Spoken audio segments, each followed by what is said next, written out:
Patrice, moi je suis DevOps SRE au sein de chez GoJob, alias le professeur pour ceux qui suivent et qui sont un peu en private joke avec GoJob.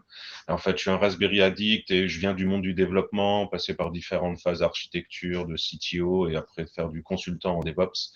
Et donc maintenant, je m'occupe de la plateforme et je suis dans l'équipe plateforme au sein de chez GoJob directement. Donc, euh, déjà pour vous présenter un petit peu GoJob, GoJob d'un point de vue purement marketing, en fait, on est une agence d'intérim digitale. En fait, on utilise vraiment l'ensemble des technologies. On n'a pas d'agence physique. On est vraiment dans le monde du digital avec des logiciels et de la mise en place d'IA. Pour vous donner rapidement, en fait, GoJob en quelques chiffres, c'est quoi? C'est 600 000 intérimaires, 100 millions d'euros de chiffre d'affaires, mais surtout un développement en France depuis 2015, puis à l'international, surtout aux États-Unis depuis 2021, et un ensemble de références clientèle, notamment dans la logistique, l'industrie et le retail. Ce qu'il ne faut pas oublier surtout, c'est que GoJob, pour nous, c'est aussi en fait une entreprise tech. En fait, on a plus de 12 millions d'investissements dans la partie tech. On est 40 développeurs, en fait 40 tech, des développeurs, de la data science, des product managers, etc. 6 squads, 5 guilds. On est vraiment une équipe pluridisciplinaire, en fait, avec la mise en place de différents logiciels et la construction de différents logiciels, la mise en place de data science et même la mettre en place de l'intelligence artificielle au niveau de nos solutions logicielles. Donc, pour ça, on a commencé par travailler sur l'observabilité. Et pour nous, en fait, la question c'est, mais c'est quoi l'observabilité? Qu'est-ce que tu en penses, Bruno? Oui, on parle d'observabilité, donc on va quand même commencer par le définir.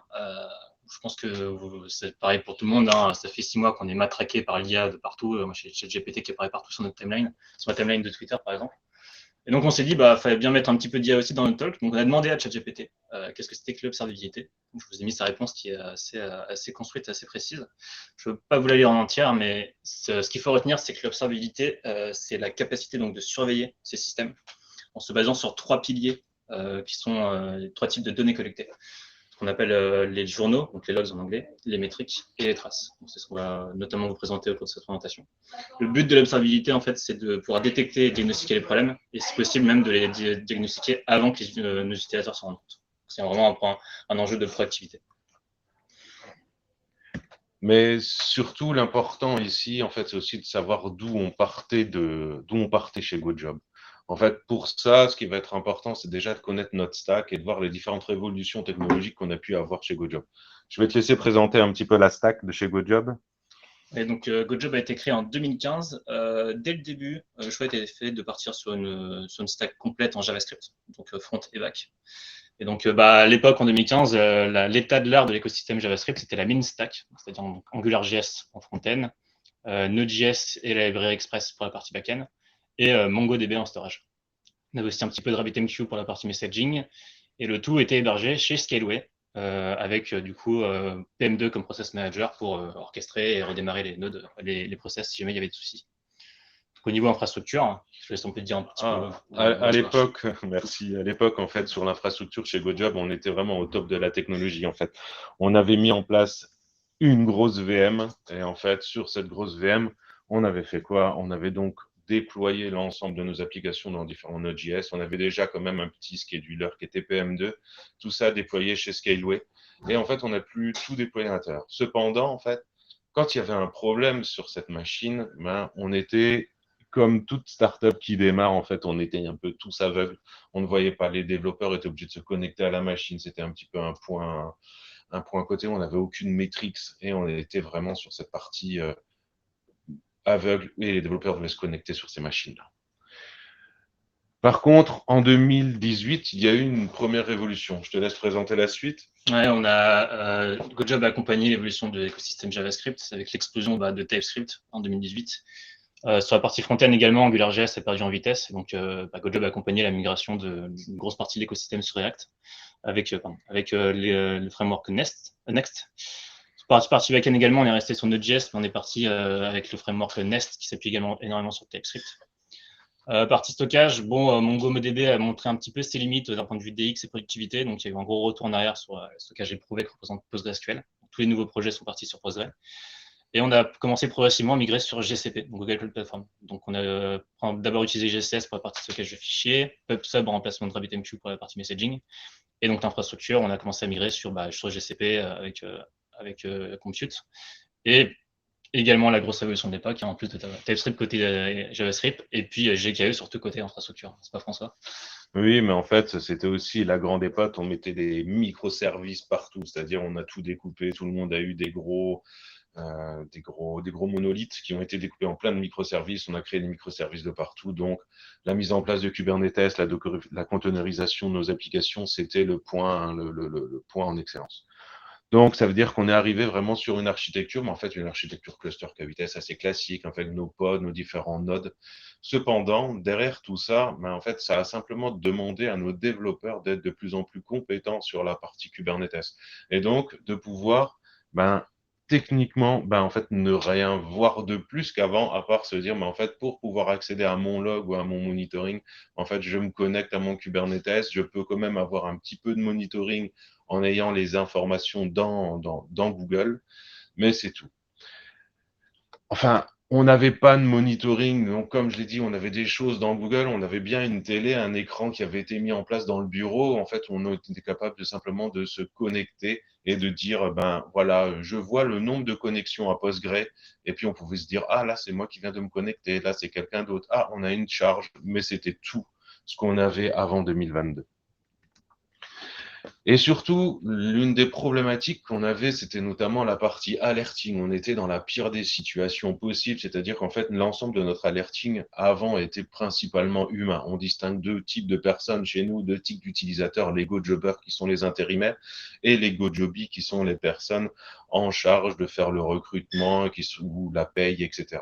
Par contre, en fait, la remontée était assez vite. On avait bien un système de tickets qui nous remontait, mais par contre, l'alerting était vraiment humain. Dès qu'il y avait un problème, ça venait soit de nos utilisateurs, la plupart du temps, de nos utilisateurs finaux.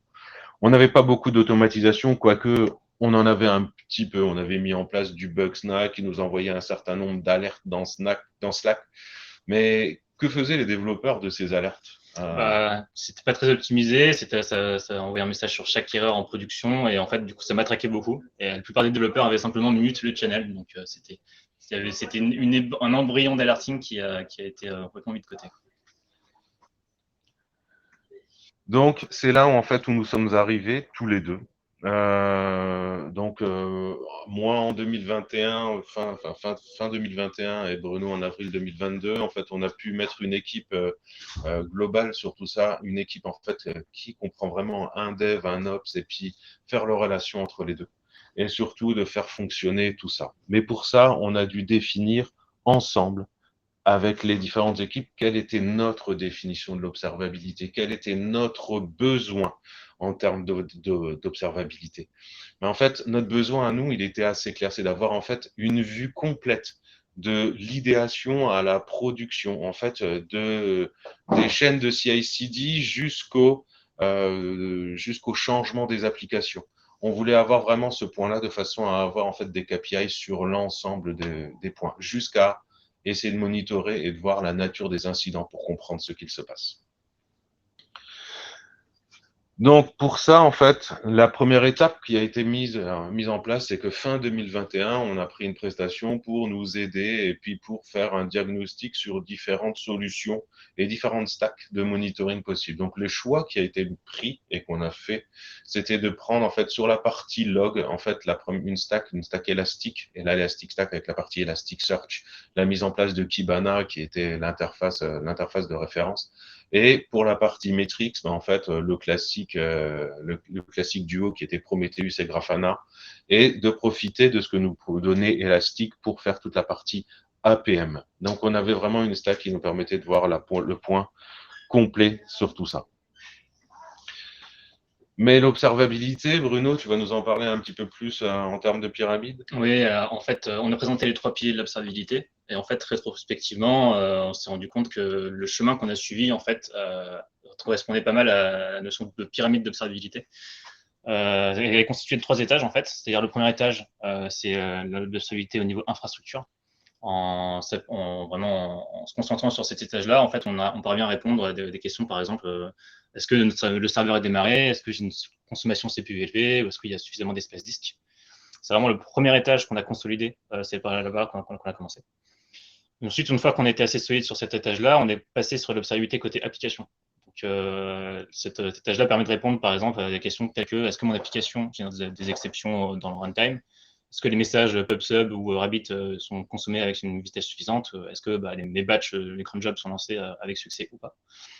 Et une fois qu'on a réussi à consolider ce deuxième étage, on a pu en fait assez facilement, assez naturellement, aboutir à la construction d'observabilité métier qui permettent vraiment de répondre à des problématiques business, presque business analytics. Et donc répondre à des questions comme est-ce que les recruteurs avaient accédé aux candidatures, est-ce que notre paye et notre facturation avaient été calculées avec une vitesse suffisante, ou est-ce que nos SLA sont respectés, etc.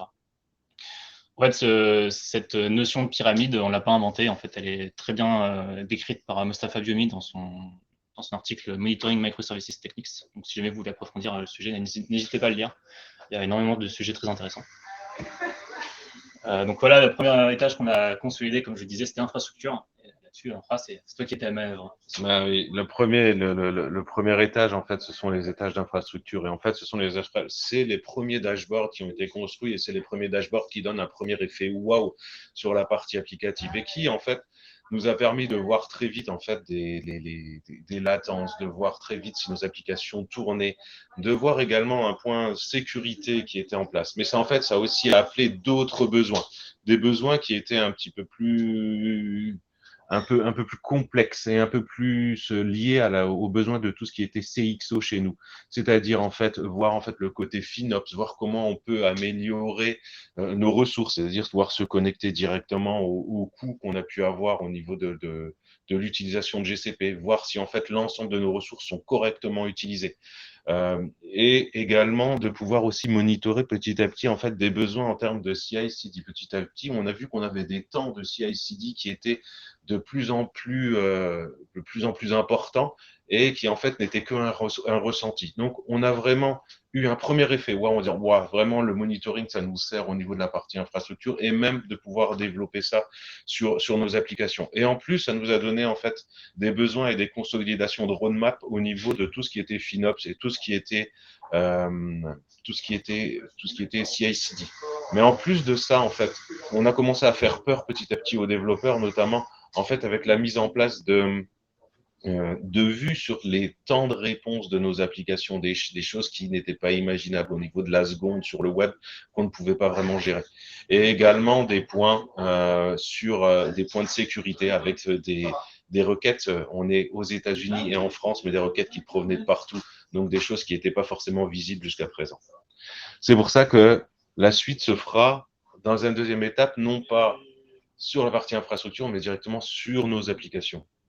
Et je te laisse la main, Bruno, pour parler de ça. Ouais, sur la partie infrastructure, comme on l'a vu, on a mis en place tout un ensemble d'observabilité complètement transverse à l'équipe tech chez GoJob.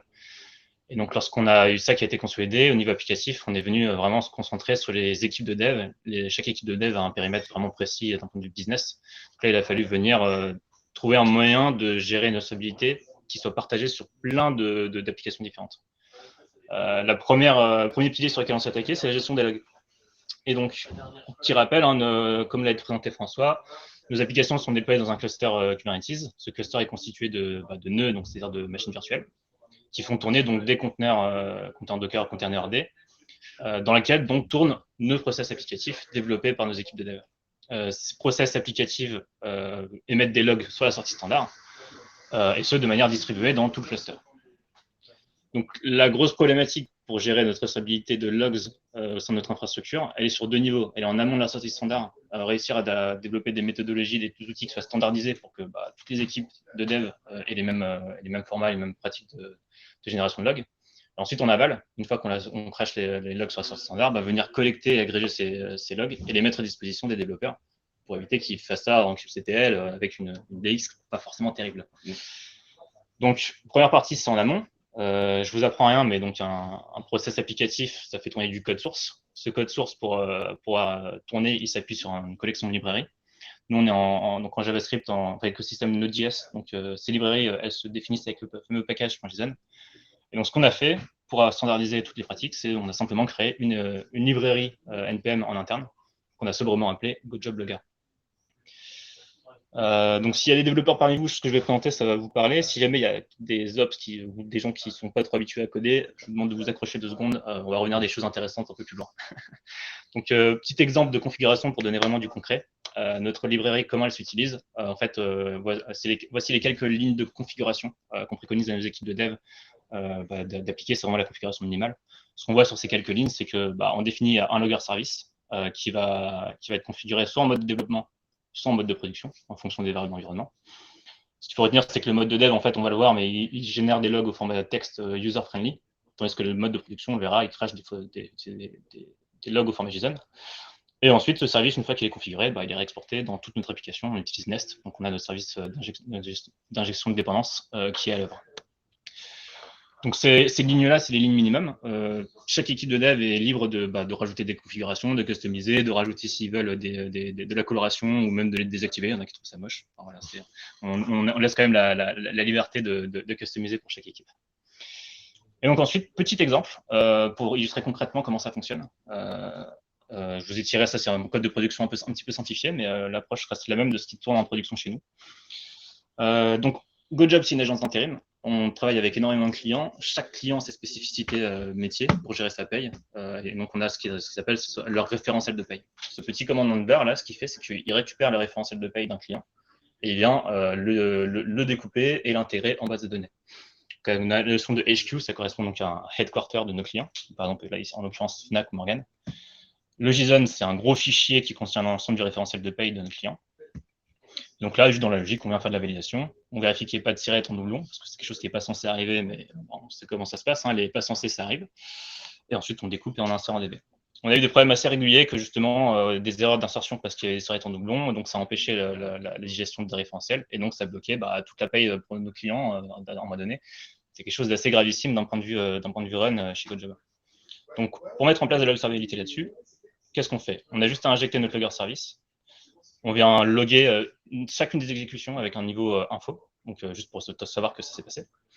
Ensuite, si jamais on a des soucis en prod qu'on observe, on peut activer le mode debug pour éventuellement venir loguer dans notre collecteur l'ensemble du fichier JSON. Le JSON, ça peut être un fichier de plusieurs mégaoctets, voire dizaines de mégaoctets, donc on n'a pas forcément envie d'alourdir toute notre infrastructure avec ça.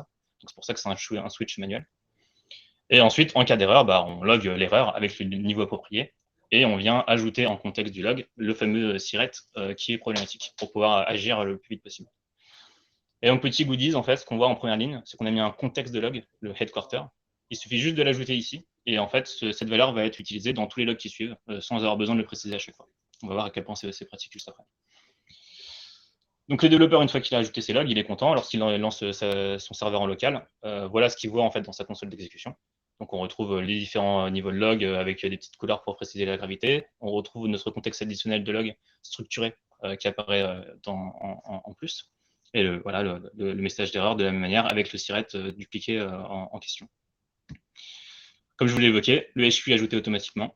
Donc, par la suite, ça permettra de faire des recherches vraiment super simples pour les problématiques par rapport à un client donné.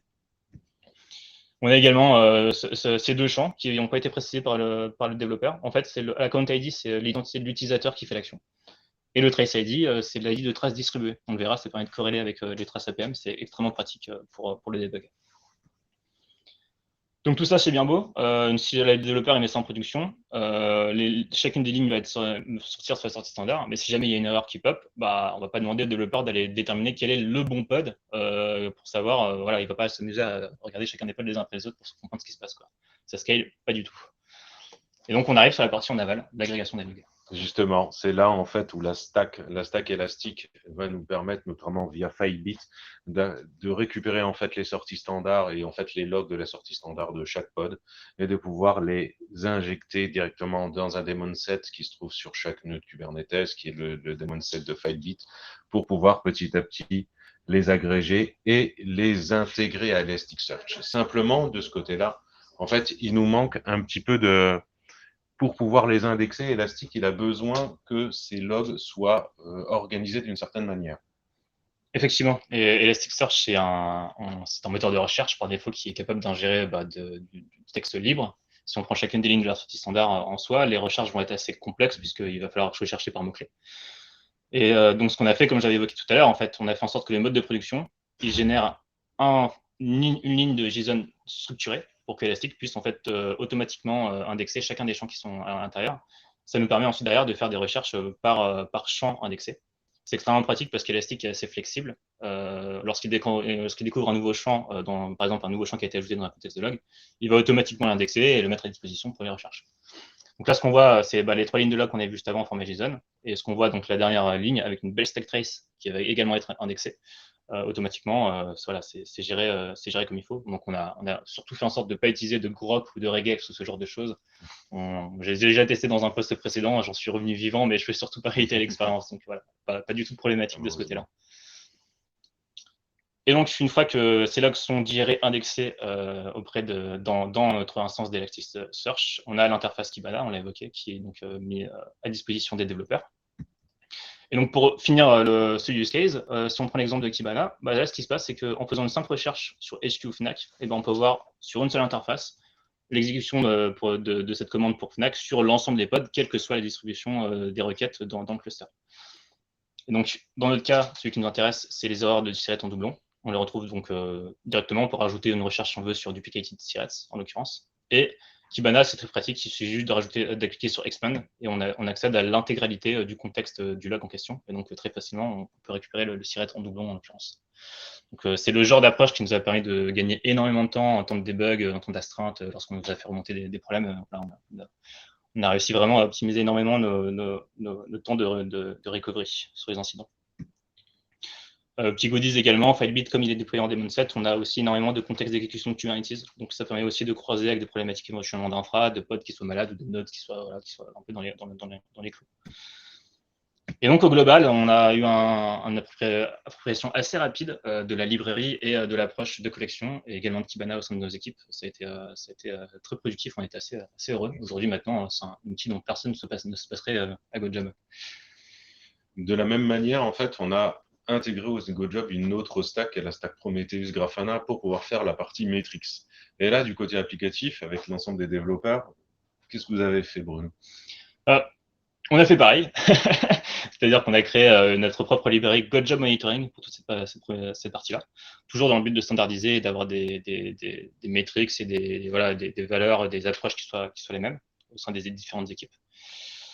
Et donc, ce GoJob Monitoring, qu'est-ce qu'il fait? Lorsqu'on l'ajoute dans une application, il vient rajouter un endpoint REST/metrics sur lequel, lorsqu'on tape en HTTP, on récupère le format Prometheus. Donc, pour ceux qui connaissent Prometheus, ça vous semble familier. Pour les autres, je suis désolé, c'est un peu de la magie noire, faut se plonger dedans pour comprendre. Mais ce qu'il faut retenir, c'est que Prometheus vient du coup récupérer les métriques de nos pods applicatifs toutes les 30 secondes ou une minute en fonction de la configuration. Comment ça se configure? Un peu de la même manière, encore plus simple. On a ces quelques lignes de configuration minimale qu'il faut rajouter dans nos applications. Ce qu'on voit ici, en fait, c'est qu'on a 3 types de métriques qui sont là par défaut. On peut désactiver si on veut, mais généralement, on ne le fait pas. Ces métriques, donc c'est les métriques système. Donc, par exemple, le CPU, la RAM, ce genre de choses. Mais telles que vues du point de vue du moteur Node.js. Ça peut être intéressant à corréler avec les métriques mesurées par le cluster. Des fois, on va des différences. C'est assez curieux. Et également, le plus important, les métriques HTTP et GraphQL. Donc, en fait, ce que fait la librairie, c'est qu'elle introspecte tous les endpoints HTTP qui sont collectés qui sont bootstrappés par le framework Nest. Et à partir de ça, le développeur n'a rien à faire. Il a juste à créer son contrôleur REST et automatiquement, l'exécution du contrôleur sera monitorée. Donc là, ce qu'on peut voir, c'est les métriques par exemple de endpoint fog job ID qui renvoie du 200. Donc, c'est le nombre total de requêtes depuis le démarrage de l'application. On a la même approche sur GraphQL. On a commencé à investir beaucoup depuis quelques années sur GraphQL pour avoir un schéma global de l'application de GoJob un peu fédéré. Donc là, de la même manière, en fait, le plugin vient introspecter toutes les commandes et les queries et également les fields qui sont résolus et vient mesurer du coup les latences, l'exécution de requêtes, etc. On a à chaque fois les 3 building blocks de Prometheus sur chacune des endpoints que sont les counters, les gauges et les histogrammes. Donc là, on voit par exemple la latence d'exécution en dessous de 0,05 secondes pour l'opération Get Order Statistics. C'est un exemple pris comme ça. Justement, en fait, c'est là en fait où maintenant le travail au niveau du déploiement a été mis en place. C'est-à-dire que maintenant chaque application en fait ressort avec leur endpoint slash metrics. Et sur ce endpoint slash metrics, ben, en fait, c'est là où on a pu configurer directement l'opérateur Prometheus pour qu'il aille scraper automatiquement les informations sur nos applications. Et ainsi pouvoir donner à l'ensemble de nos développeurs ou à l'ensemble des dashboards pour les différents CXO, en fait, une interface qui est Grafana sur laquelle on a pu se connecter donc à Prometheus qui va récupérer les données de l'ensemble de nos applications et qui sont mis en place directement par les développeurs. Donc, c'est là, en fait, où vous avez pris le soin avec chaque développeur de développer des dashboards et je laisse les présenter. Ouais, tout à fait. C'est bien beau de collecter, donc on l'a vu, toutes ces métriques de manière standardisée, encore faut-il les visualiser. Et donc, l'avantage d'avoir une librairie qui soit commune, c'est que le format, comme je l'évoquais, le format des métriques est commun pour toutes les équipes. Et donc, on a pu commencer par créer un dashboard générique qui peut, du coup, avoir la même visualisation sur toutes nos applis. Les premières métriques qu'on a exploitées, ça a été les 4 signes dorés, les Forgotten Signals qui sont définis dans le bouquin SRE Books de Google, qui a fait référence. Ces métriques, qu'est-ce que c'est? C'est la saturation, c'est-à-dire le niveau d'utilisation des ressources système. Par exemple, là, on a le CPU et la RAM. Les taux des requêtes, donc c'est-à-dire combien de requêtes on reçoit à la seconde, que ce soit en HTTP ou en GraphQL. Le taux d'erreur également qui est important, c'est-à-dire combien de requêtes dans le code 500 ou 400 ou plus qu'on renvoie pour chacun de nos endpoints. Et les latences, c'est-à-dire combien de temps en moyenne on met pour répondre à chacun de nos endpoints, que ce soit la moyenne et différents percentiles, 70, 95, 99, etc. Donc on peut avoir cette visualisation pour chacun des endpoints qui ont été introspectés et également au global, donc c'est-à-dire par application, pour avoir des tendances globales sur la santé de l'appli. L'avantage, donc, comme je disais, d'avoir une librairie partagée, c'est que on a juste besoin d'ajouter la librairie dans un nouveau projet. Et en fait, ça sera automatiquement scrappé par Prometheus, c'est mis à disposition dans Grafana, et donc ça apparaîtra dans ce drop-down.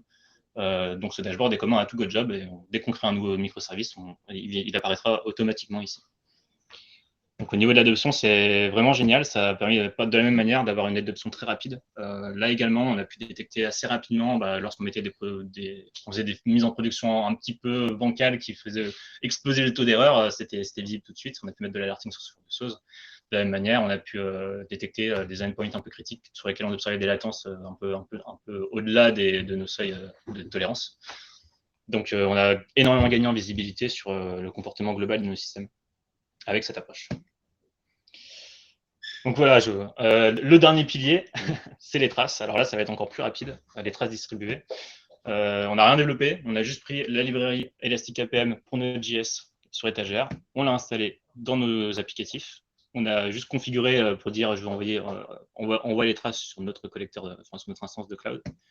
Et automatiquement, Elastic, c'est vraiment de la magie. Il nous a mis à disposition dans Kibana cette visualisation qui est extrêmement précieuse. Donc, pour donner un exemple concret de la même manière, les traces distribuées, comment ça fonctionne?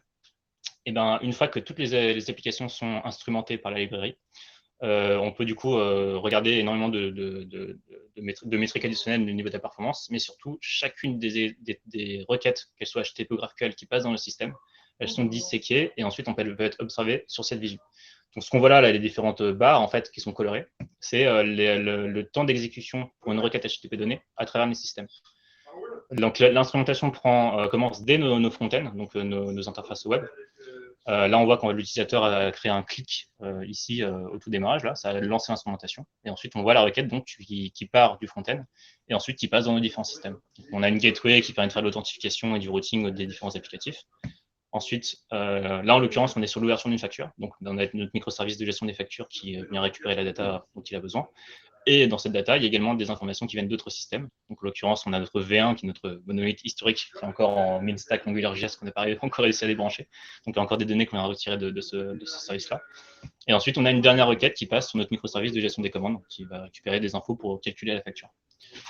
Et donc, ce qu'on voit en un coup d'œil, là, ce qui est extrêmement pratique avec cette visu, c'est qu'on peut détecter les requêtes SQL qui ne sont pas forcément très optimisées. Là, cette trace-là qu'on voit, c'est une requête SQL qui part sur la récupération d'une table, qui en l'occurrence, il manquait un index.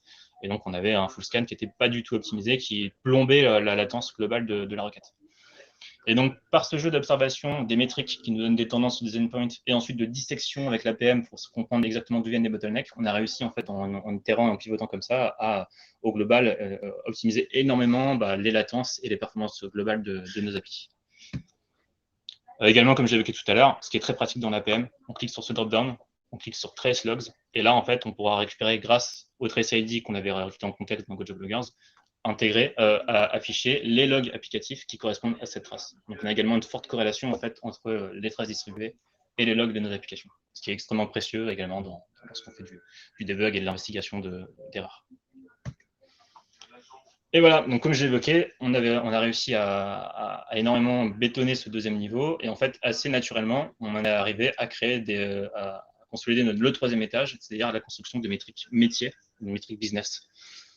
Donc pour ce faire, en fait, notre librairie GoJob Monitoring, on l'a vu, elle a des métriques par défaut, mais elle permet également en fait de créer des métriques personnalisées par application. Donc chaque application, avec ces quelques lignes de code qu'on voit là, peut définir une métrique custom qui correspond à une problématique spécifique à l'appli. Une fois qu'elle est définie, c'est juste de la déclarer à la librairie. Et ensuite, comme pour le Logger Service, on a ce petit monitoring service qu'on va pouvoir venir injecter où on veut dans l'application pour aller mesurer cette métrique. Donc dans notre exemple, le code importe peu. Ce qu'il faut retenir, c'est qu'en termes d'utilisation, on vient injecter de monitoring, on vient exécuter la mesure. Donc là, on a un simple calcul de durée d'exécution d'un job de synchro. Et ensuite, on vient le fournir, l'observer au sein du monitoring. Et en faisant simplement ces quelques lignes, en fait, on a une nouvelle métrique qui est exposée dans le Search Metrics pour Prometheus, qui sera collectée et donc mise à disposition dans Grafana. Et donc, en appliquant cette approche sur l'ensemble des problématiques business et des métriques que l'on a voulu mesurer au sein des différentes équipes applicatives de GoJob, on a pu construire des dashboards de suivi qui soient vraiment focus sur le business, donc voilà, et pas du tout plus sur de la technique. Le dashboard qu'on voit là, c'est juste un exemple un peu qu'on voit de loin, c'est le dashboard de suivi des candidatures de nos intérimaires. Donc le nuage de points ici, en fait, c'est l'ensemble des statuts de candidatures qui ont été validées ou refusées.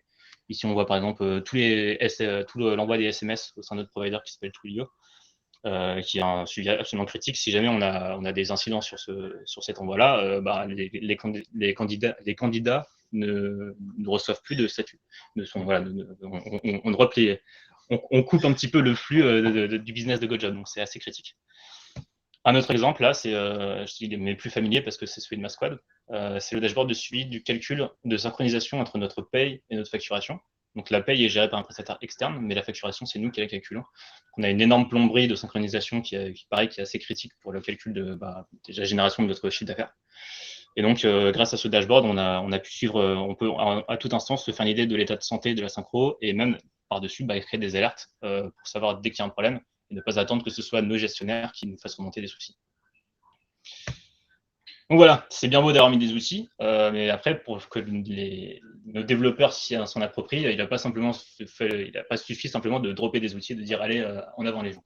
Ouais, justement, en fait, il y avait vraiment un gros travail en fait pour que on peut pas mettre simplement des outils pour que le monitoring soit pruit.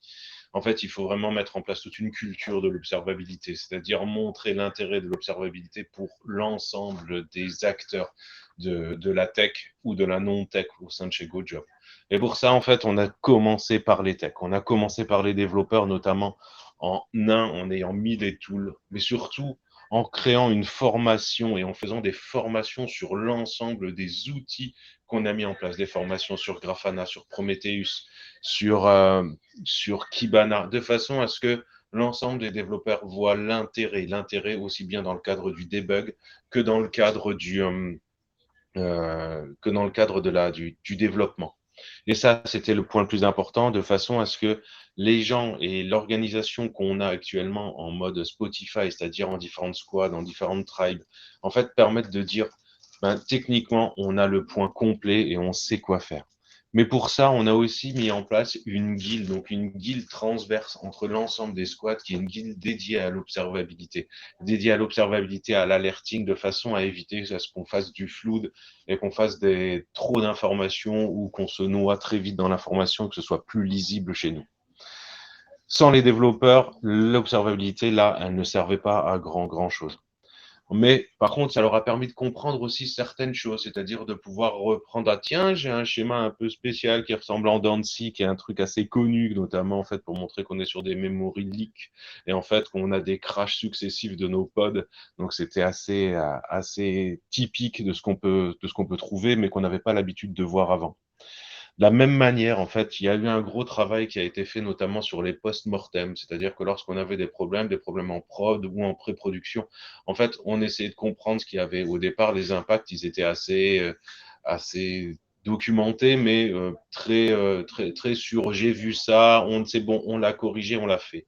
En fait, là où l'observabilité et le monitoring nous a permis de voir les choses, c'est ça nous a permis de comprendre et de bien voir les routes causes de chaque application et de chaque bug ou de chaque problème, mais aussi de voir la résolution des problèmes par la suite et d'avoir en fait un post-mortem qui est suivi et de voir le résultat des différentes actions qu'on a pu mettre derrière. Donc c'était vraiment un point vraiment important pour la suite chez nous.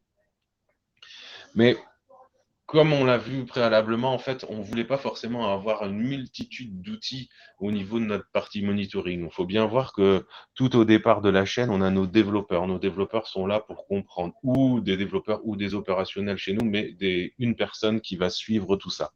De là, en fait, on leur a dit qu'en fait, on va se limiter à 3 outils, les outils principaux en termes d'interface, c'est-à-dire la partie Kibana pour tout ce qui est logging et tout ce qui est APM, une partie Grafana notamment pour tout ce qui va être le monitoring des ressources et le monitoring en place, et Slack pour la partie communication.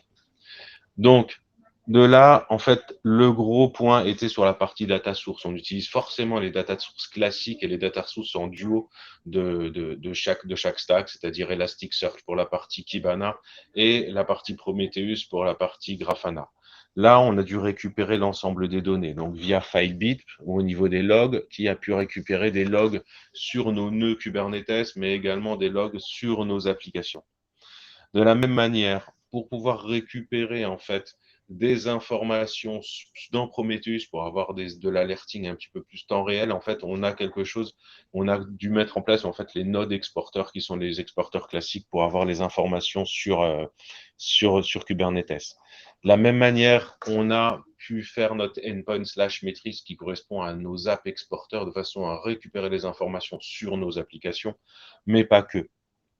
On a aussi intégré d'autres exporteurs qui sont des exporteurs assez classiques pour pouvoir récupérer sur nos applications tierces qui sont par exemple Mongo, Elasticsearch et Postgre et autres qui ne sont pas cités là. Mais également de pouvoir développer nos propres exporteurs de façon à pouvoir récupérer des informations de nos prestataires. On n'est pas forcément seul, on a certaines choses qu'on utilise en manager, on a des prestataires externes comme Aria pour notre gestionnaire de paye, en fait, qui va nous permettre de récupérer des informations et des informations de monitoring directement chez eux et de pouvoir essayer de comprendre des bugs et de faire le lien avec des bugs qu'on pouvait avoir avant.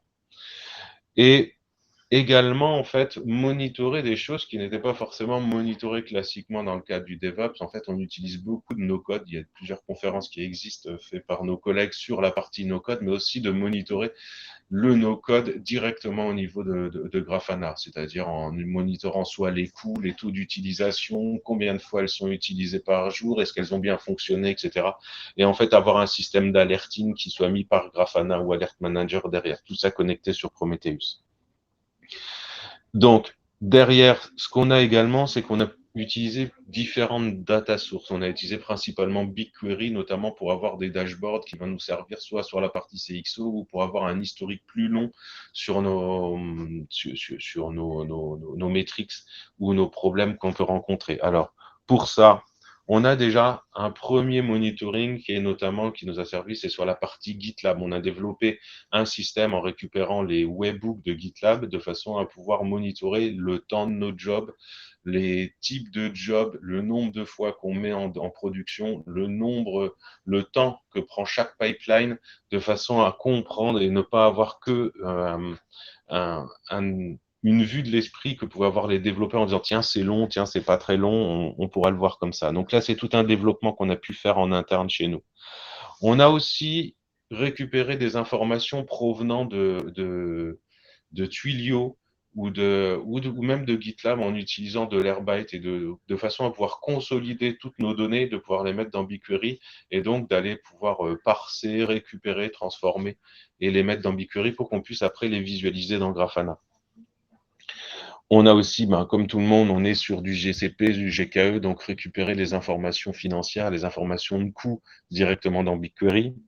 On a pu se connecter également à l'ensemble de nos buckets pour avoir des informations sur soit le nombre de contrats, soit le nombre de points qui se trouvent réellement et physiquement dans nos buckets et savoir si l'ensemble de nos backups de ces buckets sont bien en place et quelles sont les dernières dates de backup qu'on a. Et également de pouvoir consolider les informations qu'on a reçues de nos applications, pouvoir se connecter également de manière sécurisée sur nos bases de données applicatives et de pouvoir faire le lien et avoir des vues en direct de ce qui se passe en temps réel sur nos applications, que ce soit en termes de nombre de contrats, que ce soit en termes de nombre de connexions ou de nombre de nouveaux GoJobbers qu'on a pu intégrer.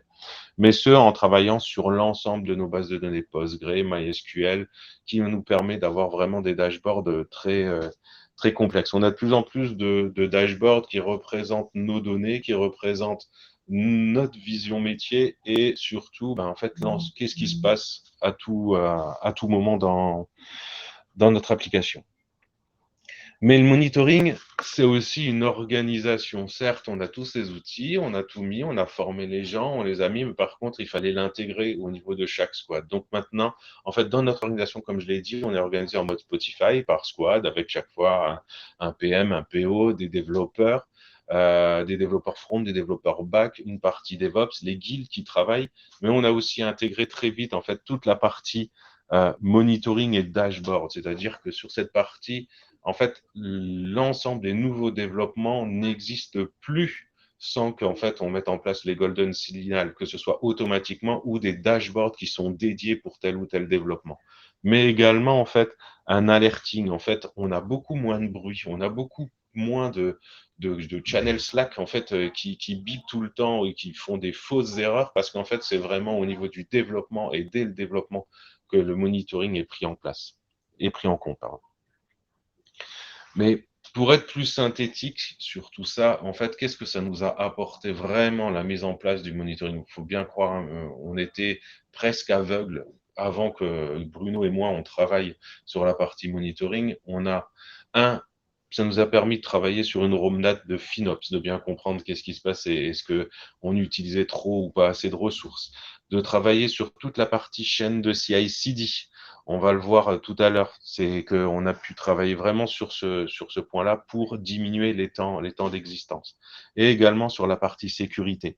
Avant de partir sur la partie applicative, juste pour revenir, en fait, je ne vais pas vous donner, mais on a gagné rapidement 1,5 kg sur nos factures mensuelles. Alors, pour GoJob, au tenté, c'était beaucoup. Ça nous a permis vraiment de diminuer et d'orienter sur de nouveaux développements.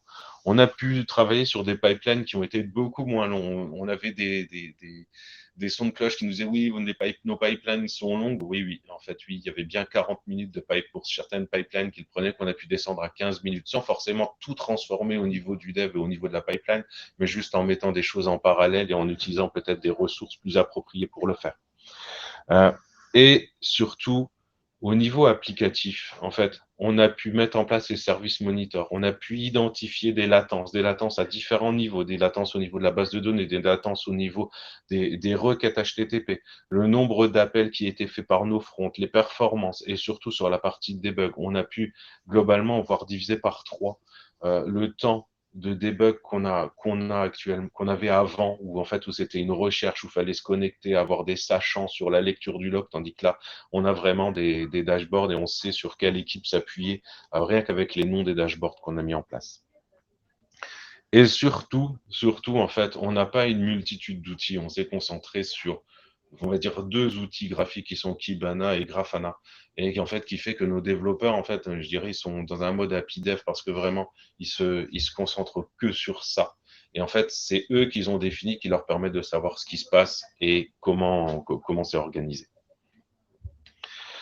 Mais on ne va pas forcément s'arrêter là. En fait, sur la partie Next, et c'est des choses qui sont déjà en cours de route, en fait, on a, comme on l'a dit, comme je vous l'ai dit au départ, en fait, GoJob, on travaille beaucoup avec de l'IA et de la data science. En fait, on va faire beaucoup de monitoring sur la partie data science, la monitoring sur le taux de rafraîchissement des données, la qualité des données, un ensemble de travaux là-dessus et surtout sur les coûts qu'on va utiliser au niveau de l'IA qui va être important. Et de la même manière, on va s'intéresser de plus en plus au front chez nous, en fait, en mettant en place un autre outil, Sentry, mais qu'on va pouvoir, via des exporteurs, récupérer également dans Grafana et Prometheus. Mais on ne va pas forcément s'arrêter là. En fait, on va essayer aussi d'utiliser l'IA, donc de faire de la GPTification de notre monitoring, surtout de façon à, il existe des choses assez simples, de pouvoir donner des premiers conseils en fonction d'un log d'erreur, des premiers points pour pouvoir simplifier l'intégration de jeunes développeurs ou de nouveaux développeurs qui n'ont pas forcément vu la partie Kubernetes et de leur donner un mode up pour essayer de comprendre ou de détailler la chose. Aussi, de pouvoir monitorer petit à petit de plus en plus notre réseau, comprendre ce qui se passe au niveau de nos réseaux, de pouvoir attaquer beaucoup plus au niveau des paquets et de suivre ça. On va parler principalement de mise en place de Cilium ou de BPF de façon à pouvoir comprendre tout ce qui se passe là et surtout pouvoir faire de la sécurité associée. Mais aussi de pouvoir détecter et faire de la résolution de problèmes, que ce soit en amont ou voire de la résolution de problèmes automatique. C'est-à-dire qu'il y a certains problèmes, on sait que dans notre roadmap, ça ne sera pas développé avant telle ou telle date pour des questions financières ou des questions de ressources, mais en fait, on va essayer de trouver une solution en faisant un développement beaucoup plus petit qui va nous permettre de répondre à ce besoin-là facilement. Donc voilà, donc pour nous, là, c'est terminé. On vous remercie. On remercie CloudSuite pour nous avoir permis de faire cette présentation. Je ne sais pas si on est dans les temps et savoir s'il y a des questions. Merci à tous. Merci. Et on n'oublie pas, si jamais il y en a qui sont intéressés pour nous rejoindre, en plus, bien en développement, on a des postes en alternance, en Ops, je ne sais plus, mais on a plusieurs offres. On a plusieurs offres actuellement. Rejoignez-nous. Y a-t-il des questions? Merci, messieurs. Super, super. Ouais, on a l'espace ouvert aux questions. On a encore quelques minutes devant nous.